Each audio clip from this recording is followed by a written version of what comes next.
नमस्कार दोस्तों, मैं डॉक्टर शिखा पवार। आज हम बात करेंगे टैबलेट फेविपिराविर के बारे में, जो कि फेवी फ्लू के नाम से इंडिया में ग्लेनमार्क ने लॉन्च करी है। देखिए, ये जब जापानीज़ ड्रग है, 2014 से ये जापान में इन्फ्लुएंजा के लिए यूज़ करी जाती है। एंड इन्फ्लुएंजा में बेसिकली वायरस की रेप्लिकेशन, जब वायरस हमारी बॉडी में घुस जाता है और वो मल्टीप्लाई करना शुरू कर देता है, तो ये वायरस की रेप्लिकेशन को रोकती है। अब देखिए, इस ड्रग के अभी ये जापान में भी फेज़ 3 ट्रायल पे है, अमेरिका में फेज़ 2 ट्रायल पे है। But it is a surprise that India में ये ड्रग लॉन्च हो गई है for use in clinical trials in patients. So अगर आप अपने पेशेंट को फेविफ्लू दे रहे हैं या आप खुद फेविफ्लू खा रहे हैं, तो इसका मतलब ये है कि आप एक क्लिनिकल ट्रायल यानी कि एक एक्सपेरिमेंट के तहत उसको खा रहे हैं। इस ड्रग का अभी कोई बेनिफिट नहीं है, प्रूवन बेनिफिट नहीं है।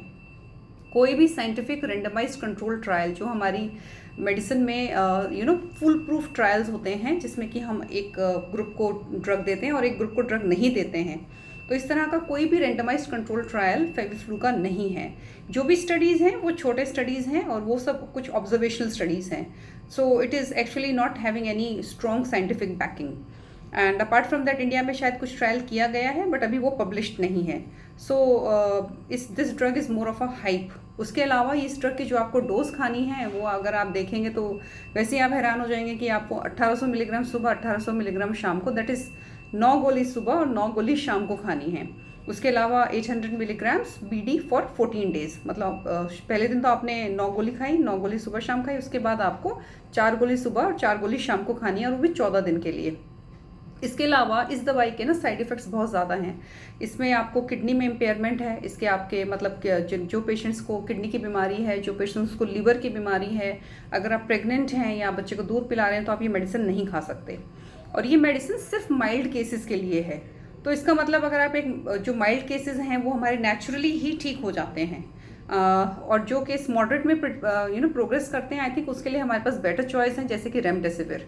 तो ऐसे में मुझे नहीं लगता कि हमें फेविफ्लू पे बहुत ज़्यादा वो करना चाहिए कि हम फेविफ्लू खाएं, because this is a drug, remember this is a drug which has no scientific backing, और इसका साइड इफ़ेक्ट ज़्यादा हैं। और अगर आप इस ड्रग को खा रहे हैं, तो इसका मतलब ये आप पे भी एक एक्सपेरिमेंट है, you are a part of the experiment, ठीक है। और अगर आप माइल्ड केस हैं और आपको कोई कोमॉर्बिड कंडीशंस नहीं है, तो आपको वैसे ही चांसेस हैं कि आप ठीक हो जाएंगे।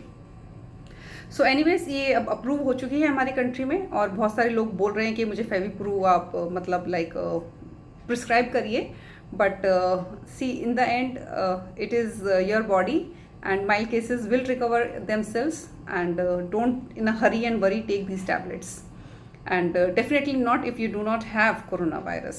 कुछ लोग सिर्फ ऐसे ही खांसी जुकाम हो गया तो फेविफ्लू खा रहे हैं, डिमांड कर रहे हैं फेविफ्लू लिख दीजिए, and so I will not suggest Feviflu as of now.